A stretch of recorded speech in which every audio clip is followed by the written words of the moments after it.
Unbelievable. The cat is out of the bag. Obasanjo, Northern elites, monarchs warned APC against feeding Buhari as their candidates, but they did not listen. And now these people are having meetings and saying, including the Sultan, okay, the Sultan is saying Buhari should never be Nigeria's president. Everybody's crying out. But Nigerians have replied him saying, Oga, are you speaking now because, these things have gotten to your doorstep? You all know what has been going on. When the South is complaining of the insecurity, you guys say they have no right to put a ban on open grazing. And the open grazing we know is a mechanism, is a systematic, is a deceitful plan on which they come into the land, understand the land, spy out the land so that they understand and know how things work, then come into attack. These people have never been to the South in the first instance, and they started coming in gradually, understanding the terrain, knowing when people go out and coming in, understand the security texture, understand what was going on, and how to really, penetrate the people at a time people least expect. Everybody understood this and everybody was watching out. And guess what happened? Before you could say Jack Robinson, these people, before you could say Jack Robinson, we are the very first to say, no, blah, blah, blah, blah, blah. Today, what is the resultant effect? They are the ones now crying out. Let's get all the details. Obasanjo, Sultan of Sokoto, Northern elites, cries out, APC, we warned you against filing in Buhari.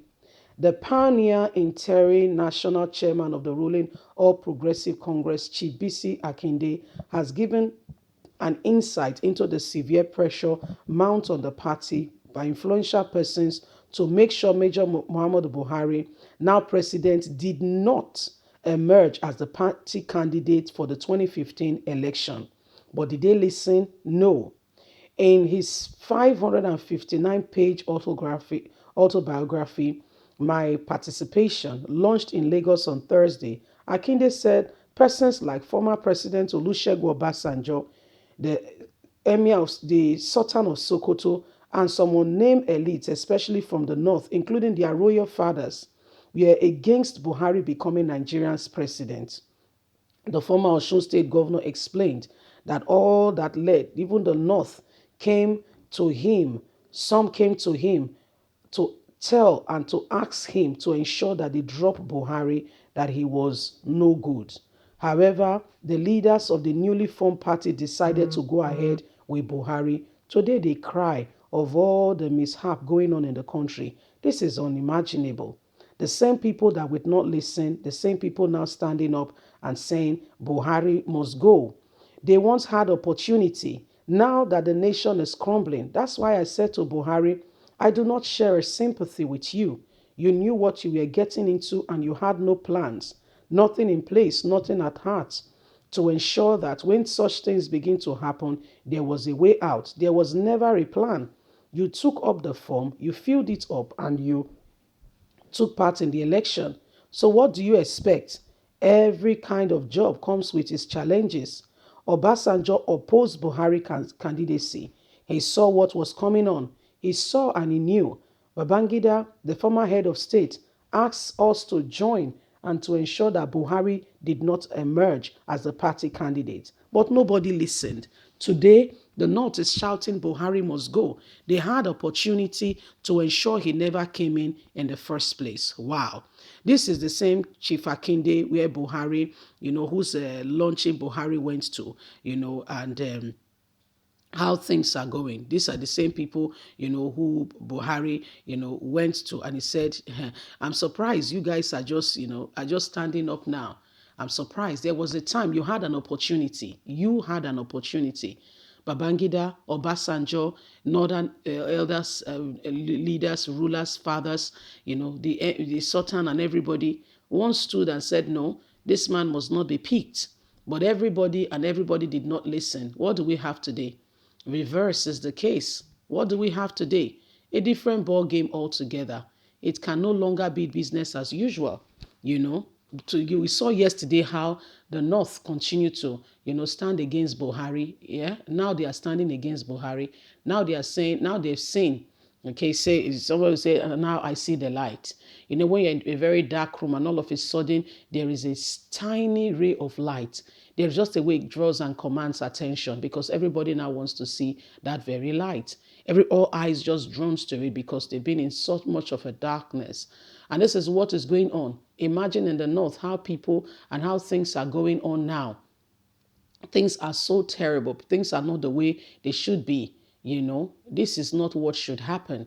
This is not what should be going on. And it is terrible, but it's happening. We all have to come out and call, and ensure that some of those things do not stand, because the structure and the way things are right now, we cannot continue in the same vein, in the same light. We can't continue. We can't continue. We must now rise up. We must rise up over, this level of, impunity that is staring us all in the face. President Muhammadu Buhari has nothing to offer. I mean, it's not just that he has nothing to offer. There is nothing in view. There's nothing in view whatsoever. This man lack idea. He has nothing. Okay, strictly nothing. Speaking of which, this man, I mean, he cannot even save himself. How much more the nation?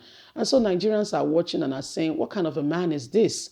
No man goes to bed with his house on fire. We saw what happened, things that were going on in Kaduna. People's children, better school's children that were taken from school. We are still in captivity. This man had his son's wedding. He had his son's wedding. He had his son's wedding. And it was a lavish, elaborate one. And everybody was wondering, Oga, like seriously, these people's children it's not your business. We had over 100, private jets. We had over 100 private jets in that very said, wedding. Yet people's children were in a state of dilemma. Some of those children were even released afterward. The president did not say a word. Yet Governor Olurotimi Akeredolu rose up and said, it is not right. Olurotimi Akeredolu rose up and said, no more. We must put a ban on open grazing. And Garuba Shehu was the first to say, cannot do that. You have no place. When the chiefs get down, none of them can speak. They all keep quiet and pretend. So it is what it is. The whole happening and everything that is going on show to every one of us that we are in a situation where we have those who are really opposing the good of this nation. Leave us a comment. God bless you.